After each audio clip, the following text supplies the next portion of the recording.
Back on the rocks, baby. You gotta keep your life together. Welcome back, everyone. When we last left off, we killed General Eagler and promoted Kent to a paladin. Now I'm gonna seize the gate. Da, da, da, da, da, da, da. What kind of man was General Eagler? When Sane and I first became knights, he was our captain, our teacher. I think he must have known we were telling the truth. Why did he force the fight? Something must have. Lord Lundgren was exerting some hold on him. Eagler was trying to protect someone, a friend perhaps, or family. May Lundgren never know the peaceful embrace of Mother Earth. I care not what others do, I will stop that man. Zerk, the final battle is approaching. And yes, it is. I'm only going to do exposition today because I don't want to do a full chapter. How are you feeling today, my dear brother? Lundgren, you fiend. Your granddaughter is dead by now, and soon you will join her. Lindis, why did this happen? I only wanted to see her once. Have you lost all hope? Has your life lost all meaning? Then hurry up and die, you miserable old dotard. I don't know what a dotard is. I know what a retard is, but apparently T-rated game can't say that. Okay. You and your precious granddaughter are on our way. I curse your name. I despise you, my wordless wretch of a brother. Lundgren's the younger one, though. Anyways, save the game. General Eagler has been defeated. Lynn and her band draw ever nearer to Castle Kalen. Within the castle walls, Lynn's bitter enemy, Lundgren, awaits. A man who would kill his own kin for a throne. He is the source of all her troubles. He must be stopped on the next episode of Dragon Ball Z.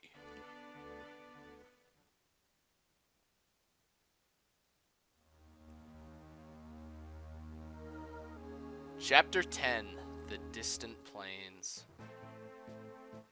Oh boy, this is the first real chapter of the game. And I'd argue among the better chapters in the game, actually. Although, there is a mechanic here that we have to get past that makes it not as great as it could be, but we'll get to that bridge when we get to that bridge. Lady Lindis, you should be able to see Castle Kalen once we pass these mountains. Grandfather, I will be with you soon. Everything rests on this next battle. Lundgren will not be receiving the reinforcements he expected. He'll move against us with everything he has soon. Let him come. Let them all come. I will not be turned away. I will see my grandfather. I've become too far to let anyone stand in my way. This is it, Zerk. Our final test. My friends, for one last time, lend me your strength. You got it, Lynn. Anything for you. This video is like 4 minutes long. I'm not even gonna do any of the chapter long. I actually thought we had like way more exposition. As you can see, we actually have to bring every single unit we have to the table. So I'm gonna trade around some of these items. Firstly, I want to give Sane our Armor Slayer. I want to give Kent an Iron Axe. Okay. And I will give Sane the other Lance. So he's doing pretty low on terms of Lance uses here. Let's see here. I want to give... I'm going to do all my prep work in this episode, actually, as well. I want to give Florina another Vulnerary. Lynn's got a Vulnerary. She's doing fine. Yes, okay. You have a Vulnerary. Urk, you have the Fire Tome. Wrath has 2 vulneraries. You can trade one. Wrath can give one of your vulneraries to Urk. He might need that, just for like a quick heal.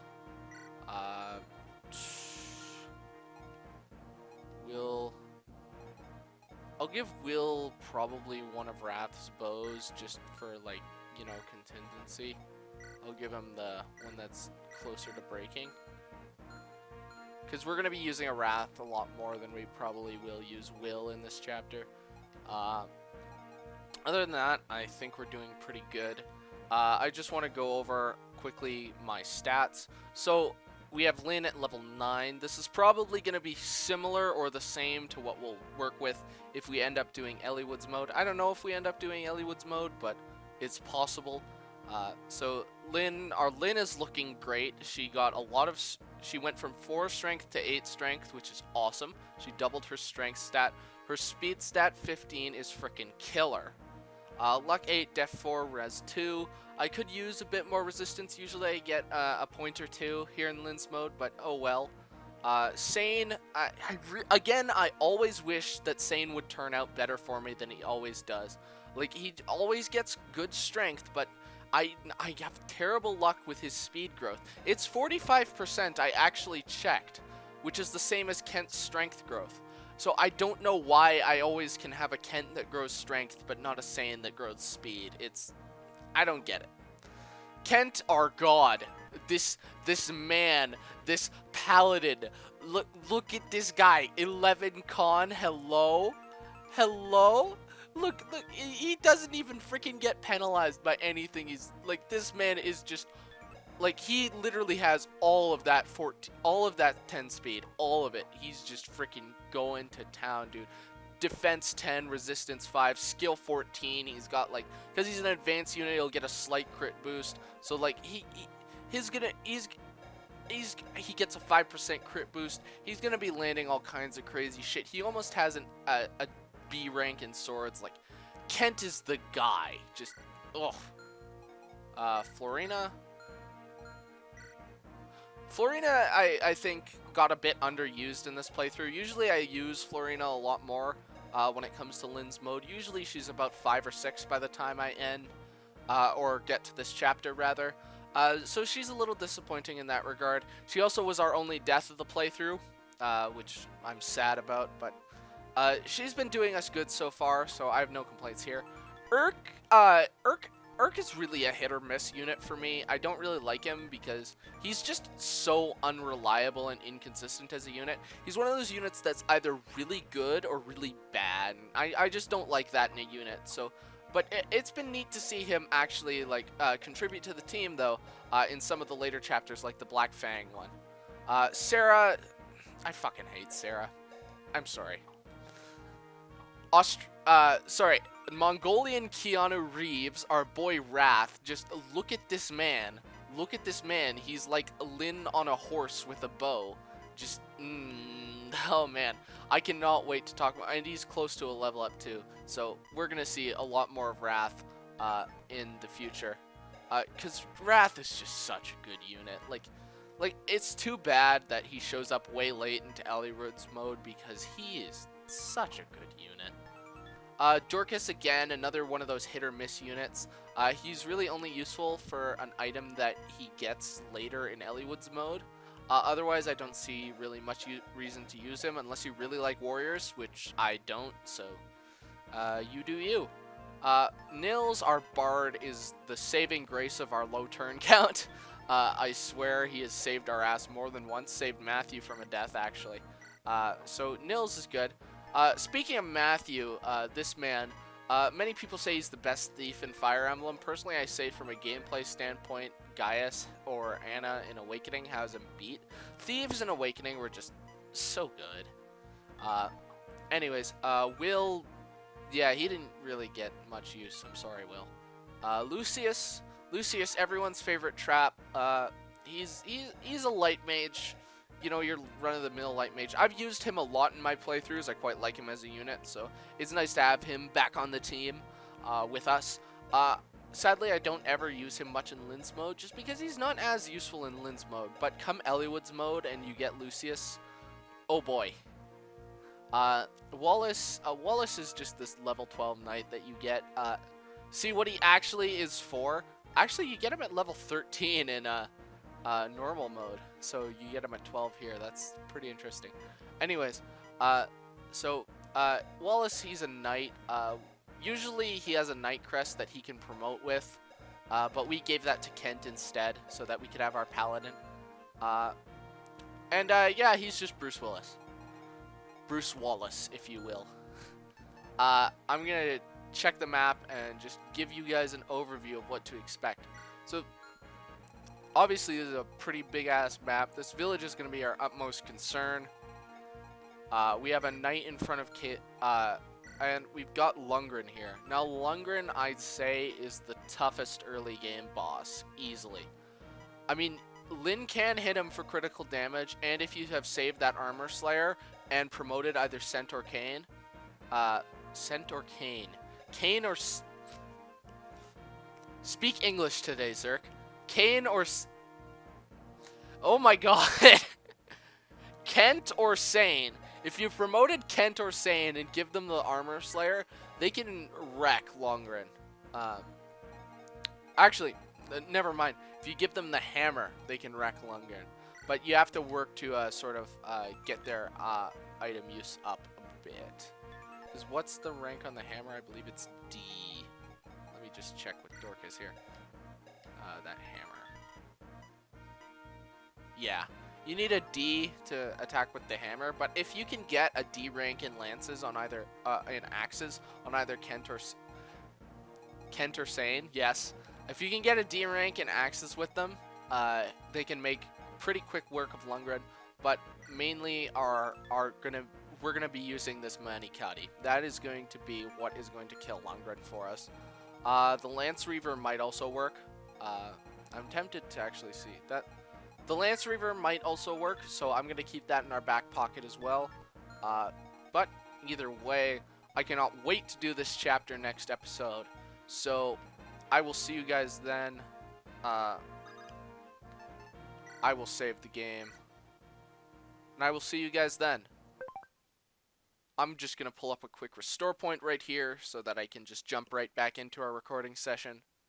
Thank you all for watching. And you now get to watch some funny outtakes that I do when I sweep for enemy stands. Thank you, and good night. I have been ZerkMonsterHunter 4, signing out.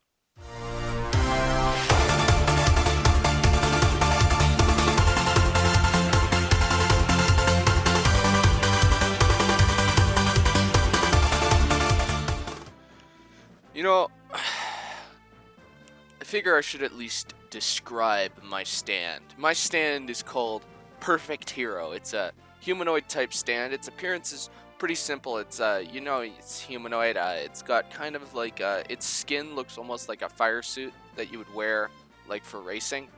Its head is kind of like, if you've ever seen those old like Ford coupes, like its entire face is just kind of that, like the grill of one of those things, and then its eyes kind of look like headlights. So it's like almost car looking. It will have like bracers around its like arms and such that look like tires.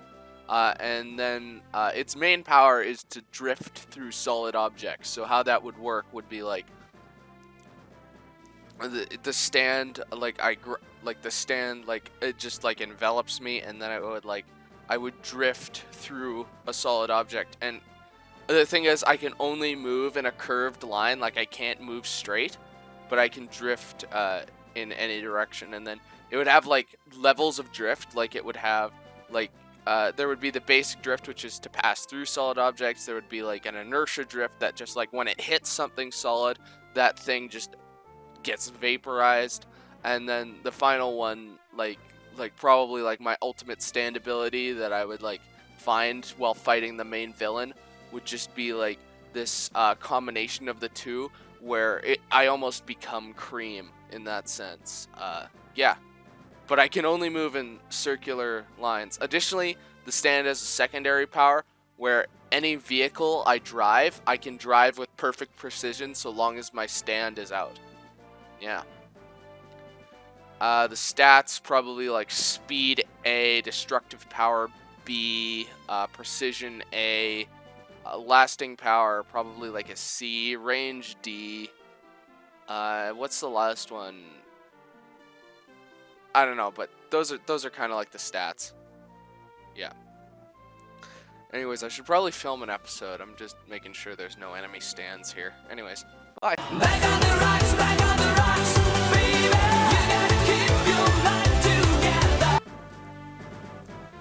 Oh man, it feels good to be back. You know, you see a lot of wacky shit in Vegas. Like, I mean, I've played a few Platinum games. I played Neo. That's a pretty wacky game, but nope. You see some real wacky shit in Vegas. I was there over spring break. I won't divulge exactly what wacky shit I saw, but it's some pretty fucking wacky shit. Let's just say that.